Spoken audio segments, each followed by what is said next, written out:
இதே இடத்துல மரக்கிளையிலிருந்து ஏறின விழுந்து கூட்டால் சரிஞ்சு துரு விஷ்ணு குழந்தை இறந்து போச்சு. அந்த குழந்தையை கூட்டி கொண்டு போன அந்த குழந்தையோட அத்தை இன்றைக்கு வரைக்கும் குற்ற உணர்ச்சியிலிருந்து நம்மளால உயிர் போச்சு குற்ற உணர்ச்சியை மீள முடியாம தவிக்கிறார். அந்த குழந்தையோட தாய் வாய் பேச முடியாத காது காணாத தாய் தன் குழந்தை இறந்து போச்சேன்னு வாயை திறந்து அழ முடியல, கதற முடியல. கண் பார்வையற்ற ஒரு மாற்றுத்திறனாளி தாய், சக்கரை வியாதியில கண் பார்வை போச்சு. அந்த தாயோட மகன், அம்மா நான் வேலைக்கு போய் சம்பாதிச்சு உன் கண் பார்வையை மீட்டு கொண்டு வந்துடுறேன் அப்படின்னு நம்பிக்கையோட்டு வளர்க்கிறேன்.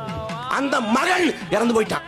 கண் பார்வை இல்லாத போது எல்லா வெளிச்சமும் இருந்தாங்க, இந்த எல்லா வெளிச்சமும் இருந்த அந்த மகன் இறந்து போயிட்டான். அதுக்கு விஜய் என்ன சொல்ல போறாரு? ஒரு நல்ல மனநிலை கொண்டவன், ஒரு நல்ல மனிதன், மனசாட்சி கொண்டவன்னா நம்மளால 41 பேர் செத்து போயிட்டான்னா அவன் தற்கொலை எண்ணத்துக்கு தான் போவான். அவனால வெளியே வர முடியாது, அவனால நடமாட முடியாது. ஆனா இந்த மரணம் நிகழ்ந்து சரியா 3 மாத காலத்துல மலேசியாவில் போய் நடமாட முடியாதா? எப்படி நடமாட முடியுது? எப்படி முடியுது? அதுக்கு பிறகு இத்தனை நாள்ல இந்த மரணம் தெரிஞ்சோ தெரியாமலோ என்னால நிகழ்ந்துச்சு, நான் மன்னிப்பு கேட்கிறேன் அப்படின்னு ஒரு வார்த்தை பேசுங்க. நம்மள மானம் கட்டி போயிட்டோமா? அப்படி எல்லாம் நடிகரை பார்க்கணும், நாக்க தொங்க விட்டு போகணும். அப்படி என்ன?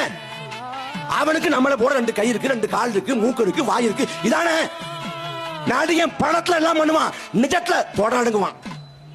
கரூர் மரணத்துக்கு பிறகு இந்த வழக்கு சிபிஐக்கு மாற்றப்பட்ட பிறகு இன்று வரை பாஜக வார்த்தையை சொல்ல துப்பு இல்லை. இந்த தொடர்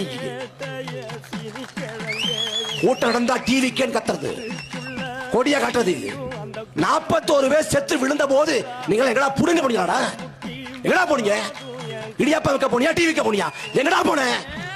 கரூர் மருத்துவமனையில ஒரு கட்சிக்காரன் இல்லையடா, அலைவேசி அணைச்சு வச்சு ஊரை விட்டு ஒட்டுமொத்த கட்சிக்காரன் ஓடி போனீங்கடா. எங்கடா போனீங்க? ஒரு விபத்து ஏற்படுறப்ப அந்த விபத்துக்கு பொறுப்பேற்று மக்களோட நிக்க துப்புலனா என்ன மயக்கிறாங்க கட்சி? எதுக்கா நாட்டாளர் கனவு?